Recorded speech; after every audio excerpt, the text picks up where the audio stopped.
Bwana ni mwema. Ninapenda kuwasalimu kwa jina hili, jina ambalo linapita majina yote, jina ambalo tumepewa kama wanadamu, ya kwamba ni kwalo tu pekee ambalo tunaweza tukaokolewa kwalo. Na kama ambavyo tulivyotazama kwenye somo lililopita, habari za wito safarini, tukazungumza habari ya namna ambavyo Yesu amekuwa ni kiini cha wito wetu. Na tukaona namna ambavyo Mungu alijifunua kupitia Yesu na kutangaza ya kwamba kwa maana jinsi hii Mungu aliupenda ulimwengu hata akamtoa mwanaye wa pekee ili kila mtu amwaminie asipotee bali awe na uzima wa milele. Tukatazama namna ambavyo Yesu amefunuliwa katika vielelezo mbalimbali, na jana tukatazama moja kati ya vielelezo ambavyo vilimfunua Yesu. Tukaona kondoo, tukamuona Yohana Mbatizaji katika mto wa Jordani alivyosimama na kumtambulisha Yesu ya kwamba tazama mwanakondoo wa Mungu aichukuae dhambi ya ulimwengu. Na hivyo katika kutazama huyo mwanakondoo wa Mungu aliyechukua dhambi ya ulimwengu, tukarejea pale mwanzo, ambapo sasa katika ile Mwanzo sura ya 3 tunaona wazazi wetu wa kwanza Adam na Hawa, namna ambavyo walianguka dhambini na ulimwengu kuingia kwenye mambo tunayotazama hivi leo. Lakini mbingu hazikuishia pale, ukombozi ukaamua kufanyika, na Yesu akaamua kuacha enzi, mamlaka yake na heshima zote kule mbinguni, kuabudiwa na malaika waliokuwa kisujudu mbele zake. Akaja kwenye ulimwengu huu kwa ajili ya ukombozi wa kwangu na kwako. Na tukamalizia kwamba anatoa wito, njoni kwangu ninyi nyote msumbukao na kuremewa na mizigo ya dhambi, nami nitawapumzisha. Yesu anaita, moja, twende kwake. Sio ya kwamba tumeviacha vyote, ila Yesu anasema njoni ninyi nyote msumbukao. Unasumbuka kwa lipi? Yesu ana wito wa kumwendea. Na jambo la pili ambalo analitoa kwenye wito wake, ikiwa kama umelemewa na mzigo wote ambao unahisi umekulemea, Yesu hahitaji mpaka uutue. Ubebe namna hiyo hiyo ulio nayo, nenda nao kwake, naye amesema atakupumzisha, atanipumzisha. Tukatazama habari za wito safarini, habari ambazo leo tena zinatuleta kwenye somo ambalo lina kichwa kinachosema baraka safarini, baraka safarini. Na tunajua ya kwamba tunayo safari yenye matumaini. Tumeuona wito safarini, Yesu anatuita, lakini kumbe ndani ya wito huu na ndani ya safari hii ipo baraka kwenye maisha ya kwetu, kwenye maisha ya kwako, kwenye maisha ya kwangu. Mahali ulipo ni kukaribishe sasa. Tuombe pamoja tunapoingia kwenye somo letu la siku ya leo. Tuombe. Baba yetu wa mbinguni, Mungu wetu unayetupenda sana, tunashukuru kwa neema ya pekee ambayo umetupatia. Tunashukuru kwa namna ambavyo limejifunua kwenye maisha yetu, na hata ukamtoa Yesu afe kwa ajili ya dhambi zetu msalabani. Leo hii tena tunapokuja mbele zako kujifunza ukuu wako, tunaomba Roho Mtakatifu atufundishe. Nitumie tu kama chombo na wewe unene ndani yangu. Ni katika jina la Yesu Kristo, amina. Wapendwa, ni wakaribishe sasa katika siku hii ya leo kwenye mwendelezo wa somo ambalo tunalo, baraka safarini. Kwa nini baraka safarini? Na tunapozungumza baraka tunamaanisha nini? Ni baraka gani ambayo tunayo kwenye safari hii ya matumaini? Ni kulete na tuende pamoja tukafungue kitabu chetu kile cha Tito, ile sura ya 2 na lile fungu la 13 na la 14.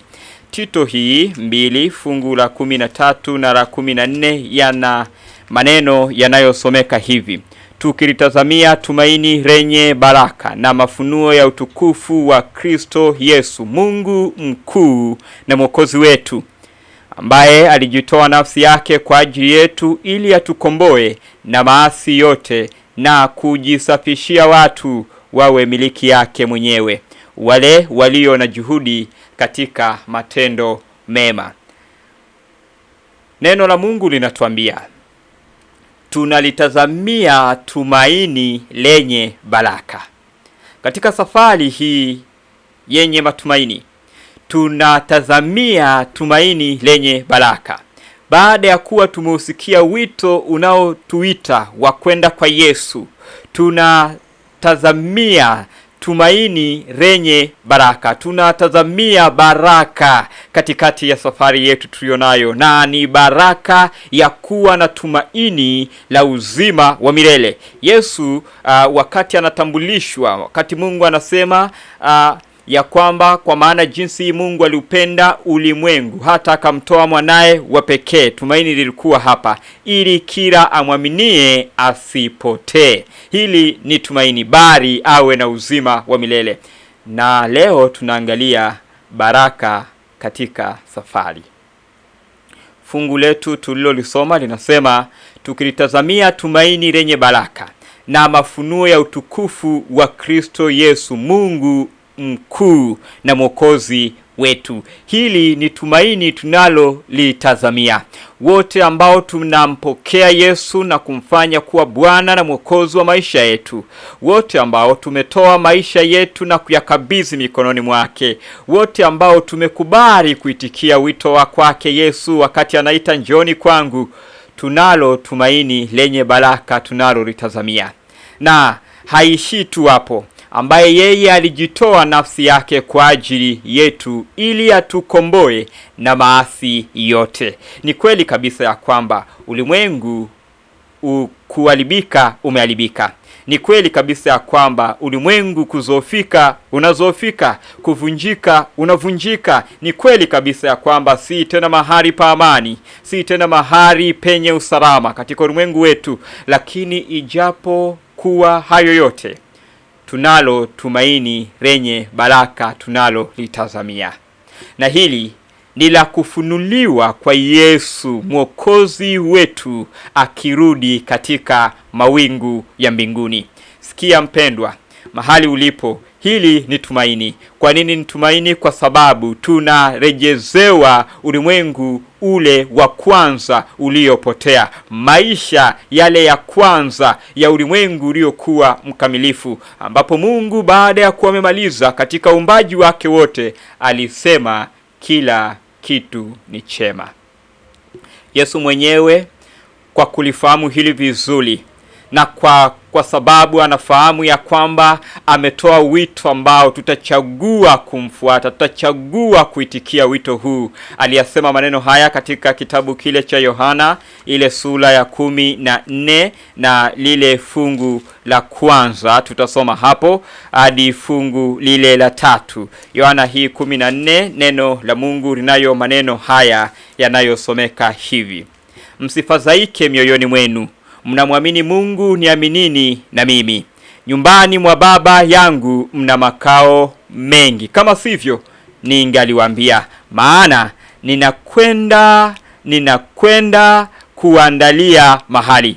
Basi mimi nikienda na kuandalia mahali, nitakuja tena niwakaribishe kwangu, ili nilipo mimi nanyi muwepo. Tumaini lenye baraka.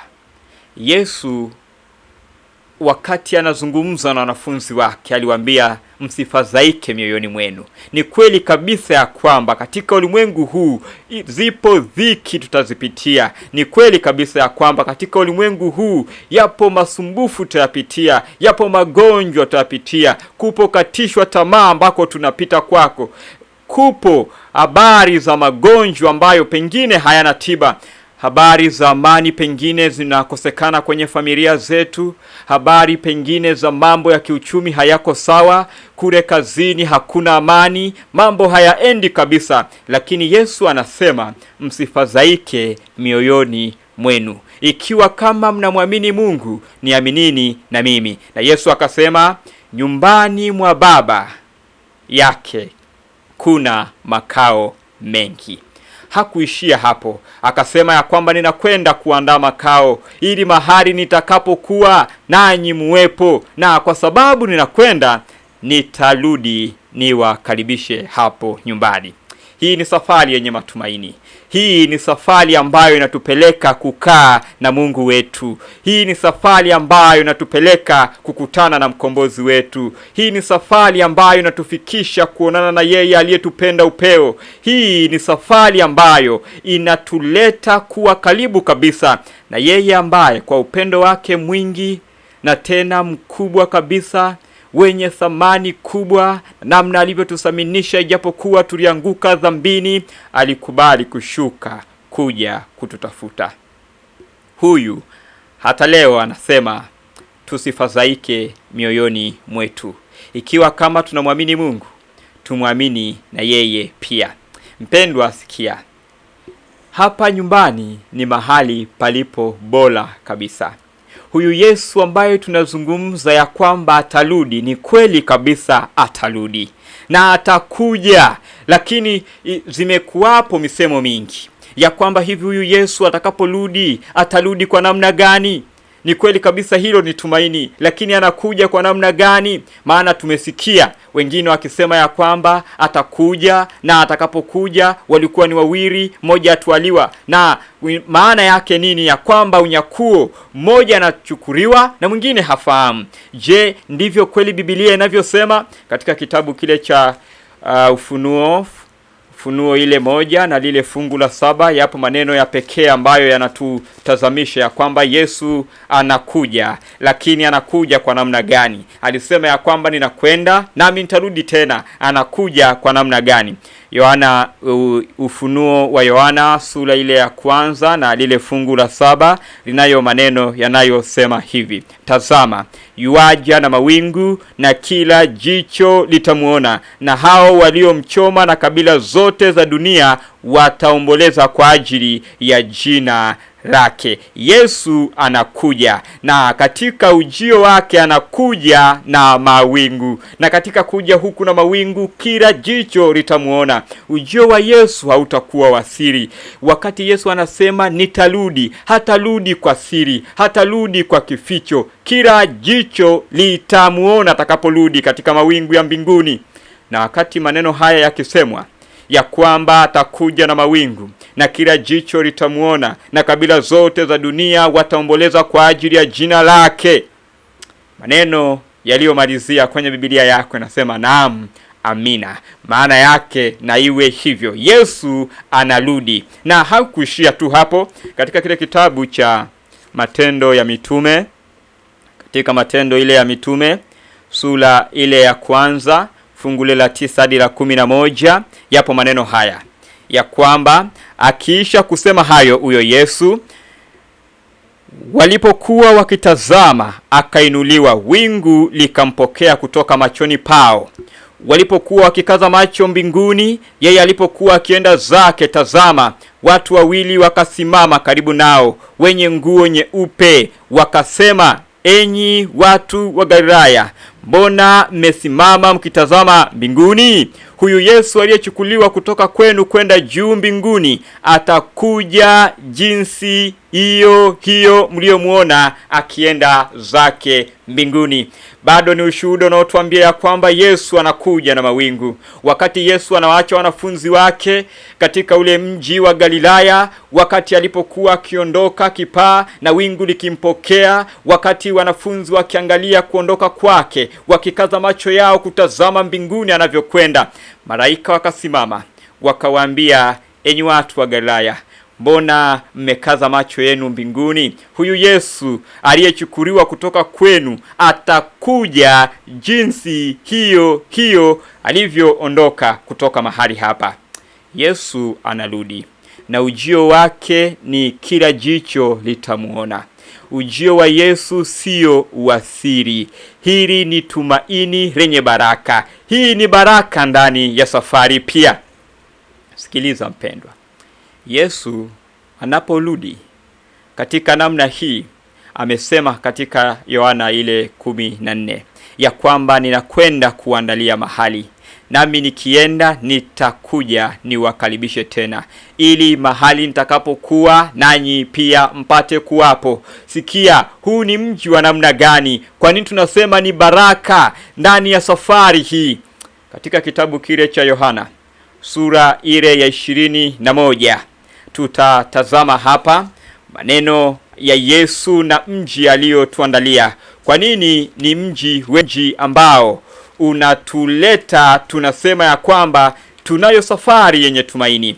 Yohana 21 fungu lile la 2 hadi la 4, maneno ya Biblia yanasema hivi: nami nikauona mji ule mtakatifu Yerusalemu mpya ukishuka kutoka mbinguni kwa Mungu, umewekwa tayari kama bibi harusi aliyekwisha kupambwa kwa mmewe. Nikasikia sauti kubwa kutoka katika kile kiti cha enzi ikisema, tazama, maskani ya Mungu ni pamoja na wanadamu, naye atafanya maskani yake pamoja nao, nao watakuwa watu wake, naye Mungu mwenyewe atakuwa pamoja nao. Sikia, naye atafuta kila chozi katika macho yao, wala mauti haitakuwapo tena, wala maombolezo, wala kilio, wala maumivu hayatakuwapo tena, kwa kuwa mambo ya kwanza yamekwisha kupita. Na yeye aketie juu ya kile kiti cha enzi akasema, tazama, na yafanya yote kuwa mapya. Akaniambia, andika ya kwamba maneno hayo ni amini na kweli.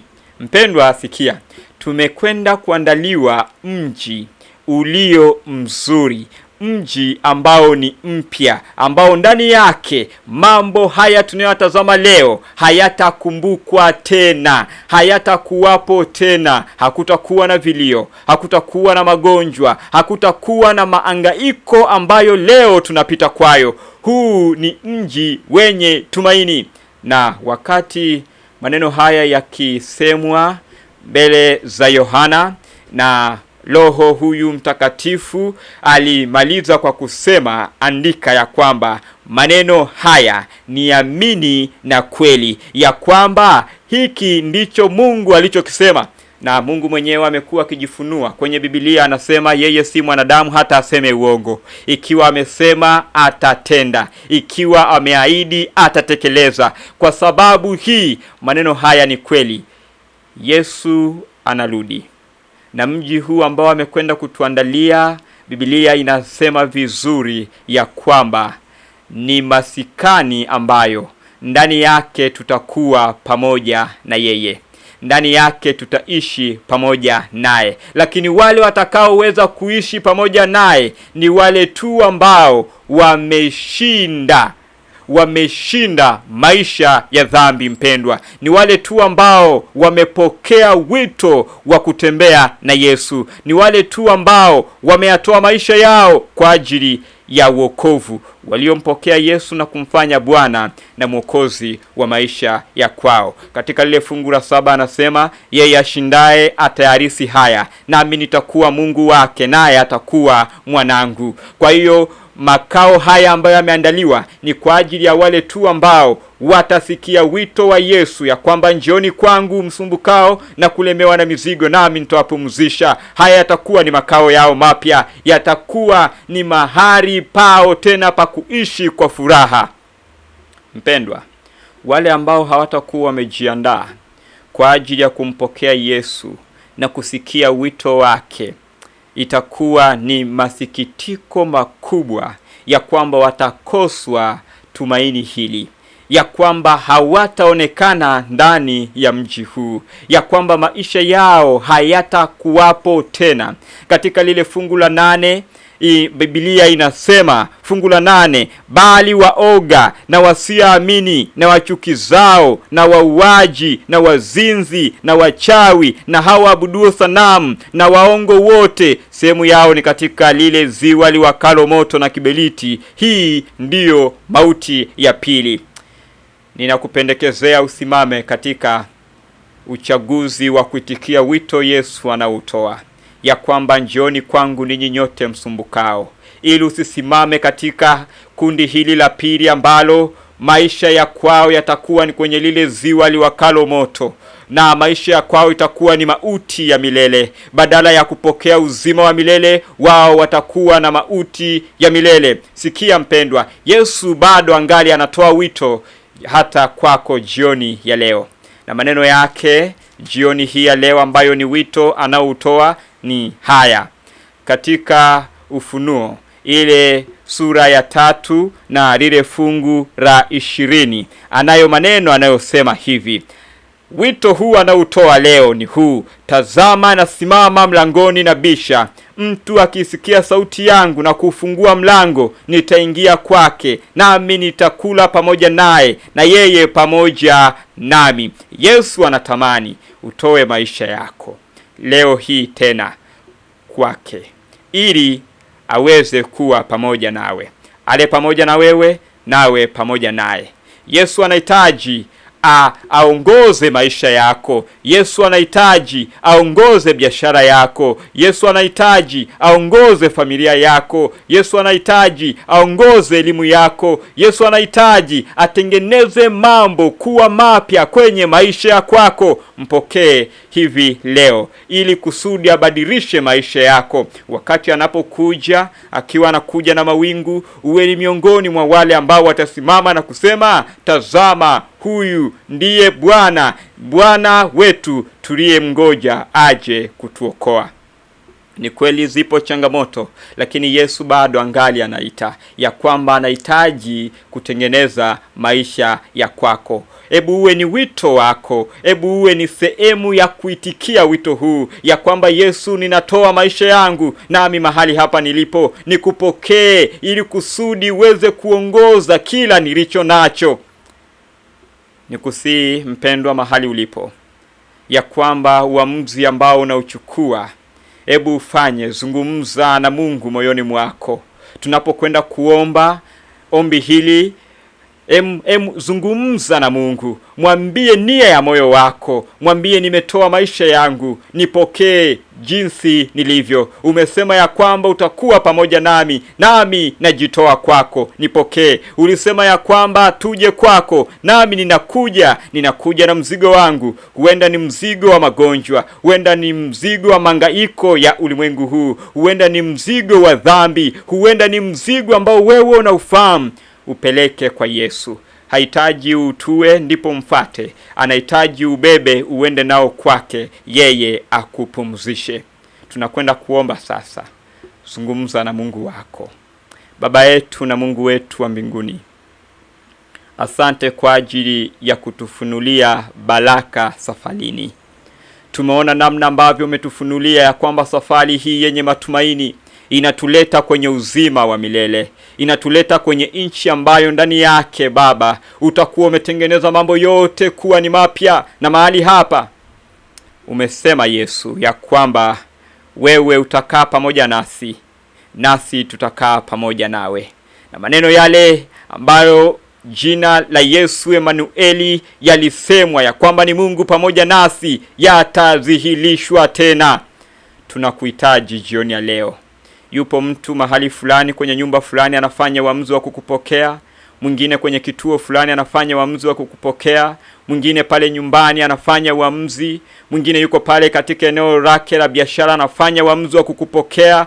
Mpokea maombi yao, pokea vilio vyao. Ikiwa ipo changamoto, wewe umetuahidi, njooni kwangu msumbukao na wenye kulemewa na mizigo, nami nitawapumzisha. Tunatamani tukae pamoja na wewe. Tumeitikia wito wako na tunatamani uongoze maisha ya kwetu. Tupokee sasa, tuwe wa kwako, tuwe watoto wako kweli kweli, sasa na hata utakapokuja katika mawingu ya mbinguni. Ni katika jina la Yesu Kristo tumeomba na kuamini. Amina.